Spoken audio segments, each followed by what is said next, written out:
හිතන්නකෝ වෛද්‍යවරයෙක් රෝගියෙකුගේ එක්ස්රේ එකක් දිහා බලනවා කියලා. එතකොට අස්ථි බිඳීමක් තියෙනවනම් ඒක හරිම පැහැදිලිනේ. ඒක නිකන් කළු සහ සුදු දෙයක් වගේ. ඔව් ප්‍රශ්න තියෙන තැන හරියටම පේනවා. හරියටම. හැබැයි පරිසර පද්ධතියක් අධ්‍යයනය කරනවා කියන්නේ ඊට වඩා ගොඩක් වෙනස් වැඩක්. ඒ වුණාට අපිට 1997 අවුරුද්දේ අම්බුලුවාව කන්දේ ඒ වගේ එක්ස්රේ එකක් ගත්තන අපිට පේන්නේ අස්ථියක් බිඳුණු රෝගියෙක් නෙමෙයි. සම්පූර්ණයෙන්ම වගේ මියගිය භූනියක් නේද? අනිවාර්යයෙන්ම. අද මේ ගැඹුරු විමර්ශනයට හැමෝම සාදරයෙන් පිළිගන්නවා. අද අපි මේ කතා බහට පාදක කරගන්නේ 2025 වසරේදී ශ්‍රී ලංකා පාරිසරික වෘත්තිකයන්ගේ ආයතනය, ඒ කියන්නේ IEPSL ආයතනයෙන් නිකුත් කරපු අම්බුලුවාව ජෛව විවිධත්ව සංකීර්ණයේ තක්සේරු වාර්තාව. ඔව් ඒ වාර්තාවෙන් තමයි මේ කතාවේ ඇත්තම ස්වභාවය එළියට ගේන්නේ. එතන කුළුණක් නේ. හැබැයි ඊට වඩා ලොකු අර විනාශ වෙලා ගියේ පරිසර පද්ධතියක් නැවත ගොඩනැගු අපූර්ව කතාවක් මේක ඇතුලේ තියෙනවා. හරි, අපි මේක ලියා ගමු. 1997 වෙද්දී මේ කන්දේ තත්ත්වය කොහොමද තිබුණේ? ඒක ඊටමත් නිවැරදි ආරම්භයක්. අද අපි දකින අම්බුලුවාව නෙවෙයි මීට දශක කිහිපයකට කලින් එතන තිබුණේ. ඒ වෙලකට ඒ කන්දේ මුල් ස්වාභාවික වනාන්තර සම්පූර්ණයෙන්ම විනාශ වෙලා තිබුණේ. ඒ කියන්නේ නිකම්ම මුඩුබිමක් වගේද? ඕ පස සම්පූර්ණයෙන්ම සෝදාගෙන ගිහින් තිබුණේ. ඉතිරි වෙලා තිබුණේ පයිනස් වගාවන් සහ පතන බිම් විතරයි. ඒක හරියට පාරිසරික වශයෙන් හිස් කැන්වස් එකක් වගේ කිසිම ජීවියක් තිබුණේ නැහැ. අම්මෝ, එතකොට මේ මියගිය කන්ද තමයි අද වෙනකොට ශ්‍රී ලංකාවේ ප්‍රථම බහු ආගමික අභය භූමිය බවට පත් වෙලා තියෙන්නේ. ඒක විතරක් නෙවෙයි, හෙක්ටයාර 207ක දැවන්ත ව්‍යාකෘතියක් අද එතන තියෙනවා. ඔව්, මේක හෙක්ටයාර 112ක ප්‍රධාන සංකීර්ණයක් සහ හෙක්ටයාර 95ක ස්වභාවික වනාන්තරයක්. කොහොමද මේ වගේ දැවන්ත පෙරලියක් පුංචි? කවුද මේක ආරම්භ කළේ? මෙහෙමයි 2009 දී එවකට කෘෂිකර්ම අමාත්‍යවරයාව හිටපු DM ජයරත්න මහත්මයාගේ සංකල්පයකට අනුව තමයි මේක මුලින්ම ආරම්භ වෙන්නේ. එතුමාගේ මූලිකත්වය. හරියටම. හැබැයි ඒක නිකම්ම ගස් හිටවනවා වගේ සරල දෙයක් වුණේ නැහැ. පේරාදෙණිය උද්භිද උද්‍යානයේ හිටපු විශේෂඥයන් විශේෂයෙන්ම ආචාර්ය DSA විජේසුන්දර මහත්මයාගේ මඟ පෙන්වීම යටතේ තමයි මේ භූමියේ නැවත ගොඩනැගීම කළේ. ඒ කියන්නේ විද්‍යාත්මක පදනමක් යටතේ. අනිවාර්යෙන්ම විනාශ වුණු පසක අර ආක්‍රමණශීලී පයිනස් ගස් මැද අපේ දේශීය ශාකවලට නැවත වැඩෙන්න පුළුවන් පරිසරයක් නිර්මාණය කරනවා කියන්නේ ලේසි වැඩක් නෙවෙයි. ඒක අතිශය දුෂ්කර විද්‍යාත්මක ක්‍රියාවලියක්. මම මේ වාර්තාවේ දැකපු මගේ කුතුහලයේ වැඩියෙන්ම ඇවිස්සෝ කාරණයක් තියෙනවා. ඒ තමයි මේ කන්දේ භූගෝලීය පිහිටි. ඒක හරිම අපූර්ව කාරණයක්. නේද? වාර්තාවට අනුව මේක මුහුදු මට්ටමේ ඉඳලා මීටර 1080ක් උසයි. හැබැයි ඒක නෙවෙයි පුදුමේ. මේ කන්දේදී ශ්‍රී ලංකාවේ ප්‍රධාන දේශගුණික කලාප තුනම එකිනෙක හමු වෙනවා. ඒ කියන්නේ තෙත් කලාපය, වියලි කලාපය සහ අතරමැදි කලාපය කියන තුනම. අහන එක පැය ගාණක් ගමන් කරන්න වෙනවනේ. ඔව්, සාමාන්‍යයෙන් එහෙම තමයි. ඉතින් කොහොමද එකම කන්දක් උඩ මේ කලාප තුනම එකට ක්‍රියාත්මක වෙන්නේ? ඒක නිකන් මැජික් එකක් වගේනේ. ඒක ඇත්තටම මැජික් එකක් නෙවෙයි. ඒක භූගෝලීය අපූර්වත්වයක්. මේක තේරුම් ගන්න නම් අපි කන්දක හැඩය සර සුළං රටාගෙන ටිකක් හිතන්න ඕන. කන්දක් කියන්නේ හරියට බාධකයක් වගේනේ. සුළඟට එන බාධකයක්. ඔව්. දැන් එක පැත්තකින් නිරිත දිග මෝසම් සුළං හරහා අර තෙත් කලාපීය ලක්ෂණ කන්දේ එක් බෑවුමකට අරගෙන එනවා. එතකොට ඒ බෑවුමේ විශාල තෙතමනයක් රැඳෙනවා. එතකොට ඒ පැත්ත තෙත් කලාපයක් විදිහට ක්‍රියා කරනවා. හරියටම. හැබැයි ඒ සුළඟ කන්ද මුදුනෙන් අනිත් පැත්තට, ඒ කියන්නේ කන්දෙන් පල්ලෙහාට යද්දී තෙතමනේ සම්පූර්ණයෙන්ම වගේ අඩු වෙලා යනවා. එතකොට එතන තියෙන්නේ වියලි උණුසුම් ලක්ෂණ. ඒ කියන්නේ ඒ පැත්ත වියලි කලාපය. ඔව්. ඉතින් මේ දෙකම හමු වෙන මැද කොටස තියෙනවානේ. අනේ ඒක තමයි අතරමැදි කලාපයක් විදිහට ක්‍රියා කරන්නේ. ඒ කියන්නේ අපි මේ අම්බුලුවාව කන්දේ මීටර් 100ක් 200ක ඇවිදගෙන යද්දී අපි වටේ තියෙන වාතයේ තෙතමනය, පසේ ස්වභාවය, ඒ වගේම වැවිලා තියෙන ගස් වර්ග සම්පූර්ණයෙන්ම වෙනස් වෙන්න පුළුවන්. අනිවාර්යයෙන්ම පුළුවන්. අන්න ඒ නිසා තමයි මෙතන ඉතාමත් කුඩා ක්ෂුද්‍ර පරිසර පද්ධති එහෙමත් නැත්නම් අර මයික්‍රෝ ඉකෝසිස්ටම්ස් රාශියක් නිර්මාණය වෙලා තියෙනවා. ඒ කියන්නේ එකම කන්දේ එකිනෙකට වෙනස් පොඩි පොඩි කෑලි වගේ තියෙනවද? ඔව්. ඒක ගල්තලාවක පාසි සහ මීවන වර්ග වැවෙද්දී ඊට මීටර කිහිපයක් එහායෙන් තියෙන බෑවුමක ඊට වඩා වියලි දේශගුණයකට උරුතු දෙන වෙනස්ම ශාකයක් අපිට දකින්න ලැබෙනවා. මේ දේශගුණික කලාප තුනේම එකතු වීම තමයි මේ අම්බුලුවාවේ ජෛව විවිධත්වය මෙතරම් ඉහළ යන්න ප්‍රධානම හේතුව. මේ භූගෝලීය විස්තරය අහද්දි මට හිතෙනවා මේක පාරිසරික අතින් කොයිතරම් සංවේදී කලාපයක්ද කියලා.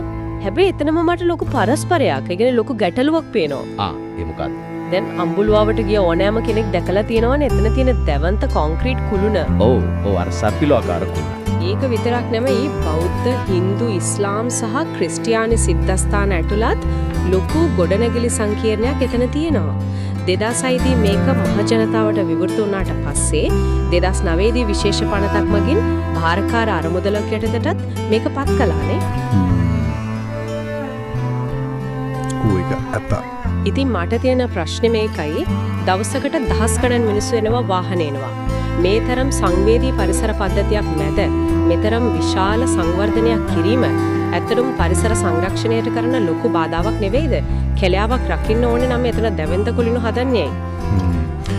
බැලු බැලමට ඕනෑම කෙනෙකුට මතුවෙන සාධාරණම ප්‍රශ්නයක් තමයි ඒක. මොකද සංවර්ධනය සහ පරිසරය කියන්නේ හැමතිස්සෙම එකිනෙකාට විරුද්ධ දේවල් දෙකක් විදිහටනේ අපි දකින්නේ. අනිවාර්යෙන්ම ගොඩනැගිලි හදනවා කියන්නේ කැලේ කපනවා කියන එකනේ. හැබැයි මෙතන තියෙන විශේෂම කාරණය තමයි මේ වාර්තාවේ ඊට පැහැදිලිව විස්තර කරවා මේ ගැටුම මගහරින්න ඔවුන් භාවිතා කරලා තියෙන අපූර්ව විද්‍යාත්මක උපක්‍රමය. ඒ තමයි කලාපකරණ සැලැස්ම එහෙමත් නැත්නම් අපි කියනවා සෝනින් ප්ලෑන් එක කියලා. සෝනින් ප්ලෑන් එකක්. ඒ කියන්නේ භූමිය බෙදලා තියෙනවා. හරියට.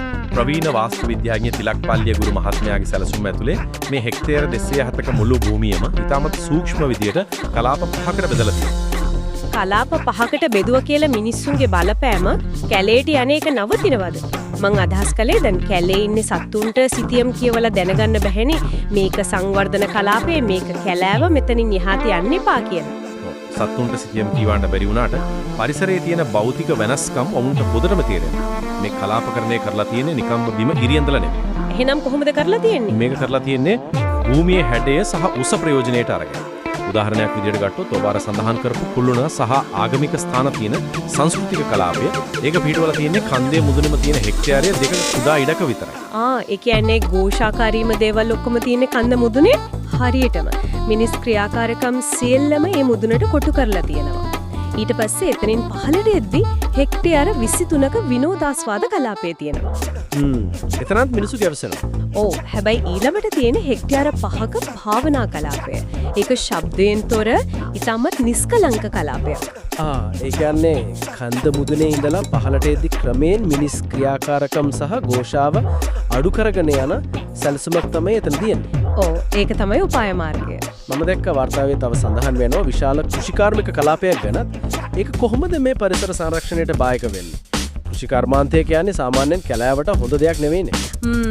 අන්න ඒ කෘෂිකාර්මික කලාපය තමයි මෙහි තියෙන වැදගත්ම භෞතික බාධකයක් වෙන්නේ. ඒක හෙක්ටයාර 35ක් පුරා පැතිරලා තියෙනවා. හැබැයි මෙතන භාවිතා කරන්නේ සාමාන්‍ය ගොවිතැන නෙවෙයි. මෙතන තියෙන්නේ කෘෂිවන වගාක්‍රමයක් එහෙමත් නැත්නම් අපි ඇග්‍රෝ ෆොරස්ට්‍රි කියන සංකල්පයක්. උදාහරණයක් විදිහට ගත්තොත් ගිනිසිරියා වගේ ගස් ආධාරක විදිහට පාවිච්චි කරලා ගම් මිරිස් සහ අනෙකුත් කුළුකුඩු වගා කරනවා. ඒ කියන්නේ ගස් වවල ඒක ඇතුලේ වගා කරනවා. මේකෙන් වෙන්නේ ආර්ථික වාසියක් ලැබෙනවා වගේම ඒක විශාල ඝන වෘක්ෂලතා ආවරණයක් විදිහට ක්‍රියා කරනවා. මට දැන් ඒකේ පින්තූරي හොඳට පැහැදිලි වෙනවා. මේක හරියට මහල් ගොඩනැගිල්ලක් වගේ නේද? උඩම තට්ටුවේ ഘോഷාකාරී මිනිස්සු ඉන්නවා ඊට පහළින් කෘෂිකර්මාන්තය සහ භාවනා කරන නිස්කලංක කලාප තියෙනවා. ඒ උපමාව ගොඩක් නිවැරදියි. එතකොට මේ කලාප ඔක්කොටම යටින් මේ හැම දෙයකින්ම වෙන් කරපු සම්පූර්ණ ස්වභාවික කලාපයක් තියෙනවනේ නේද අර සත්තුන්ට ඉන්න. අන්න ඒක තමයි මේකේ හදවත. හෙක්ටයාර 47ක් පුරා විහිදිලා තියෙන දැවන්ත ජෛව විවිධත්ව ස්වභාවික කලාපය. මේ කලාප ඇතුළත කිසිම සංචාරකයෙකුට යන්න අවසර නැහැ. කිසිම කෙනෙකුට යන්න බැරිද? සම්පූර්ණයෙන්ම තහනම්. ඒක සම්පූර්ණයෙන්ම ස්වභාව ධර්මයට නිදාසේ ඇසිරෙන්න දීලා තියෙන තැනක්. අර අපි කලින් කතා කරපු කෘෂිකාර්මික සහ භාවනා කලාප ක්‍රියා කරන්නේ මේ ස්වභාවික කෑලවට මිනිස්සු ඇතුළු වෙන එක වළක්වන බෆර් කලාපයක්. කියන්නේ ආරක්ෂිත කලාප විදිහක. දැන් මට තේරෙනවා මේ අවකාශීය සැලසුම නිසා තමයි අර කියන ഘോഷාකාරී පරිසරයයි සංවේදී වනාන්තරයයි දෙකම එකම කන්දක පවත්වාගෙන යන්න පුළුවන් වෙලා තියෙන්නේ. අනිවාර්යෙන්. ඒක තමයි මෙතන තියෙන සාර්ථකත්වය. ඉතින් මේ විදිහට වෙන් කරපු හෙක්ටයාර 47ක භූමිය ඇතුලේ ඇත්තටම මොනවද තියෙන්නේ? මොකද 1997 දී මේක පයිනස් වගාවක් විතරයි කියවනේ. අද වෙනකොට මේක ඇතුලේ හෙදිලා තියෙන ජෛව විවිධත්ව නිධානය ගැන වාර්තාවේ දත්ත මොනවද කියලා අපි බැලුවොත් ඒක හරිම පුදුම සහගතයි. මේකේ ප්‍රතිඵල ඉතාමත් සාර්ථකයි. අද වෙනකොට මේ භූමියේ ශාක විශේෂ 200ක් පමණ වාර්තා වෙලා තියෙනවා. අම්මෝ ශාක විශේෂ 200ක්. ඒක ලොකු ජයග්‍රහණයක්. උදාහරණයක් විදිහට ගත්තොත් ශ්‍රී ලංකාවට ආවේනික යුනිවර්ස් වෝකරි කියන විද්‍යාත්මක නමින් හඳුන්වන අපි සාමාන්‍ය සිංහලෙන් නාම හොඳා කියලා කියන ශාකය මේ වනාන්තර කලාපයේ ඉතා හොඳින් වර්ධනය වෙලා තියෙන අපිට දකින්න පුළුවන්. ශාක විතරක් නෙවෙයි මං දැක්ක වාර්තාවේ සත්ව විශේෂ ගැන තිතාමත් සවිස්තරාත්මක ලැයිස්තුවක් තියෙනවා. සත්ව විශේෂ 120ක් වාර්තා වෙලා තියෙනවා. ඒක ලොකු සංඛ්‍යාව. ඉන් 29ක්ම ශ්‍රී ලංකාවට පමණක් ආවේනික සතුන්. මේ තරම් කුඩා ඉඩක කබැල්ලාව, ඒ කියන්නේ ඉන්දියන් පැංගෝලින්, ඒ වගේම වැලි මුවාලගේ ක්ෂීරපායින් ජීවත් වෙනවා කියන්නේ මේ පරිසරය උන්ට කොයිතරම් ආරක්ෂිතද කියන එකයි. ඇත්තට උන්ට නිදාස් ඉන්න පුළුවන් වටපිටාවක් එතන හැදිලා තියෙනවා. ඒ වගේම උරග විශේෂයෙන්ම අර ගැටහොඹු කොටුස්සා, එමත් නැත්නම් කර්මල් බෝධිලියා වගේ ඉතා දුර්ලභ ආවේනික සතුන්ට මේක තෝතැන්නක් වෙලා තියෙනවා.